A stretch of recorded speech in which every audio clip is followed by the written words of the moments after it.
So I love how Jeremiah, without any questions, did as he was told. Right? Without any hesitation and question, he did as he was told. So nung ginawa daw niya, nakita niya. Sabihin mo nga, nakita niya that the potter was in action. Right? Sabihin mo nga, in action. Ano yung sabihin ng in action? May ginagawa o minumold na masterpiece. At dahil hindi daw ito ayon sa gusto ng potter, anong ginawa? But the jar, sabi mo, but the jar he was making did not turn out as he had hoped, so he crushed it into a lump of clay again and started over. Tingnan mo dito ang sabi, nung nakinig, sumunod, nakakita in action na may ginagawa ang yung potter ng masterpiece, right? At dahil hindi raw gusto, nakita na inulit nung potter, amen, para mas maging maayos, right?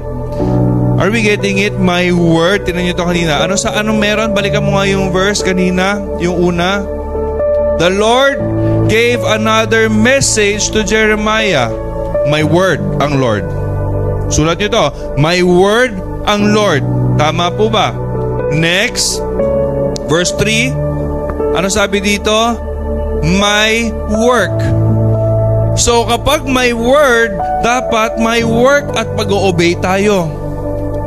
Are we following so far? So kapag may word, dapat may obedience. Kapag may word, ang trabaho mo is to work through that obedience. Right? At kapag ikaw ay may obedience, ano meron doon? He saw the potter in action. Hello? Naiintindihan ba natin yon? May word coming from God, nakinig si Jeremiah, kaya nakita niya yung kamay ng mismong potter in action sa pag-aayos ng masterpiece. Si Jeremiah may word mula kay Lord. Sumunod, nakinig, sumunod, kaya ngayon nakita niya yung hand of God in action sa buhay niya. Are we getting it?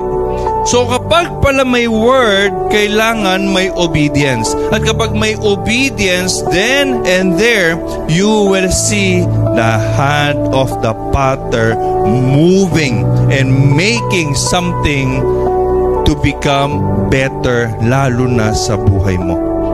Amen? Sige, palakpakan po natin ang Panginoon.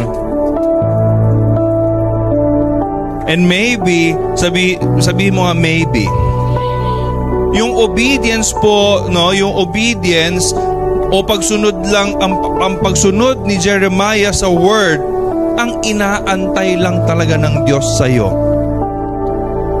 I'm speaking to you today. Maybe the Lord is only waiting for you to obey His word sa buhay mo. Then you will see God in action sa buhay mo. Kaya napakaganda po ng message natin sa umagang ito, that if God has given you a word, all you need to do is obey. Kasi maybe yung obedience na lang ang kulang for God to complete a miracle sa buhay mo. Amen?